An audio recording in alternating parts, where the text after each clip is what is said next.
हरि ओम तत्सत। हरि ओम तत्सत। अयोध्या स्थित काल कुलालय में आप सबका आत्मिक अभिनंदन है। जीवन में विशेष करके साधना के जीवन में अग्निहोत्र का यानी हवन का बहुत बड़ा महत्व है। बिना हवन के अनुष्ठान या साधना की पूर्णता नहीं होती है। हाँ, जो विद्यार्थी हैं या विरक्त साधु हैं उनके लिए, या बहुत ही विपन्न हैं, गरीब हैं, उनके लिए शास्त्रोचित निर्देश यह है कि जप का दशांश जितना हवन करना है उतनी संख्या में जप और कर लें तो उसकी पूर्णता सिद्ध हो जाती है। हवन भी कहाँ करें, कैसे करें और कब करें, इसका भी विधान है। अनुष्ठान में तो जब पृथ्वी पर अग्नि का वास हो तब ज्योतिष से देखकर हवन करने का विधान है। कुछ हवन ऐसे भी हैं जिनमें अग्निवास देखने की कोई आवश्यकता नहीं होती और अग्निदेव का आवाहन, स्थापन, उनकी प्राण प्रतिष्ठा करके हवन संपन्न किया जा सकता है। अग्नि की भी कई जिह्वाएं हैं। किस प्रयोजन से, किस अनुष्ठान में, किस जिह्वा में आहुति दी जाए, हवन की जाए, हवन किया जाए, इसका ज्ञान अत्यावश्यक होता है। हवन घर में भी होता है, घर के बाहर भी होता है, नित्य हवन भी होता है। हवन का जो आध्यात्मिक महत्व है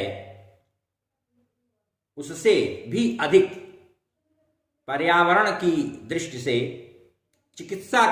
धूम चिकित्सा की दृष्टि से हवन का, विभिन्न औषधियों से किए गए हवन का अत्यधिक महत्व है, बहुत ही लाभप्रद है। उसका वैज्ञानिक महत्व है। पिछले ऑडियोज में कई जगह हवन के विषय में विस्तार से मैं उसके वैज्ञानिक पक्षों का उद्घाटन कर चुका हूं, उस पर वार्ता कर चुका हूं, विशद रूप से विशेष प्रकाश डाला जा चुका है।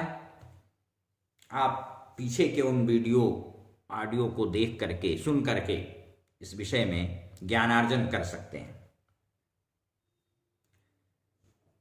हवन स्मशान में चिता की अग्नि में भी होता है, लेकिन स्मशान में यदि कुंड बना के आप हवन करते हैं तो गोल कुंड में हवन करना चाहिए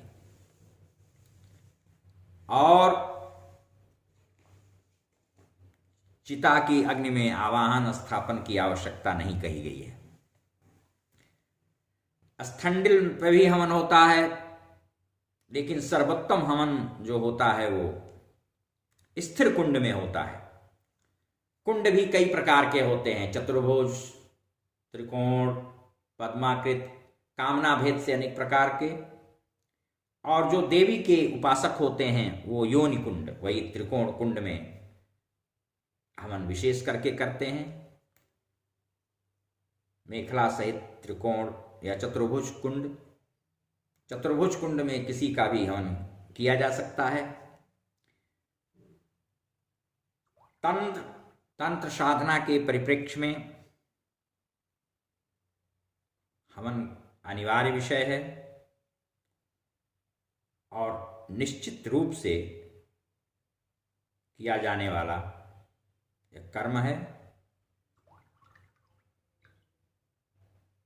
तंत्र का खटकर्म हो या किसी भी प्रकार का सकाम निष्काम अनुष्ठान साधना पद्धति हो, हवन के बिना कदापि उसकी पूर्णता या संसिद्धि नहीं हो सकती। इसलिए हवन की जो वैदिक या तांत्रिक प्रक्रिया या पद्धति है, उसको पूरी तरह से जानकर उसका परिपालन करना आवश्यक होता है और उसको विधिवत संपादित करना ही चाहिए। संस्कारित अग्नि में ही हवन करने का विधान है।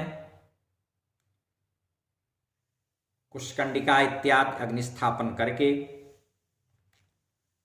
अग्नि को अभिमुख करके और अग्निदेव का संस्कार करना चाहिए, षोडश संस्कार। उसके बाद ही, उसके पश्चात ही हवन करना चाहिए। हमेशा प्रक्रिया पद्धति से ही किया गया हवन सुफल और सफल सिद्धिदायक होता है। शांति और वशीकरण कर्म में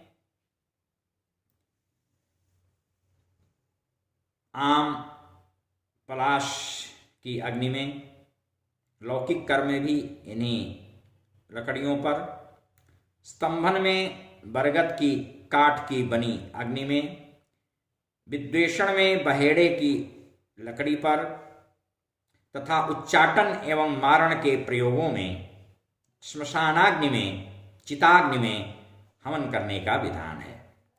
श्मशान की अग्नि शुद्धाग्नि होती है, इसलिए तंत्र के अनुसार उसमें आवाहन, संस्कार व विसर्जन की आवश्यकता नहीं पड़ती। शुभ कार्यों में बेल, आग, पलाश एवं दुधार वृक्षों की समिधाओं से तथा अशुभ कर्मों में विषकृत कुचिला, बहेड़ा, नींबू, धतूरा एवं लिशोड़े की समिधाओं से अग्नि प्रज्वलित करनी चाहिए और उसी में आहुति दी जानी चाहिए। शांति कर्म में अग्नि की सुप्रभा संज्ञक जिह्वा का, वश यानी वशीकरण में रक्ता नामक जिह्वा का, स्तंभन में हिरण्या नामक जिह्वा का और विद्वेषण में गगना नामक जिह्वा का तथा उच्चाटन में अतिरिक्ता जिह्वा का और मारण में कृष्णा नामनी अग्नि की जिह्वा का उपयोग करना चाहिए। अन्यत्र सभी जगहों पर बहुरूपा नामक अग्नि जिह्वा का पूजन आवाहन करके विधिवत उसमें हवन कार्य संपादित करना चाहिए। ओम शांति शांति शांति।